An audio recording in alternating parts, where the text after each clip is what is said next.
we're combining two of Mrs. Claus's holiday favorites, gingerbread and eggnog, into one incredible cookie cup. We start by preparing a package of gingerbread cookie and cake mix according to the package directions and rolling them into balls.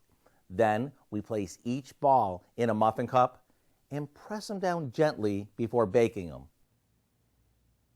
As soon as they come out of the oven, using a shot glass or the handle of a wooden spoon, we create a well in the center of each one before popping them back into the oven.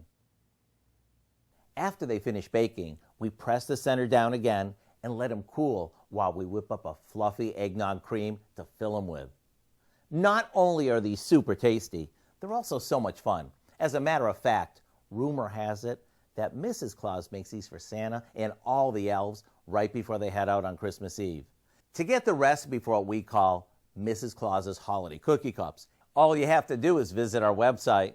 I'm Howard with Kelly in the Mr. Food Test Kitchen, where today we found a ho-ho-ho kind of way for you to say, ooh, it's so good.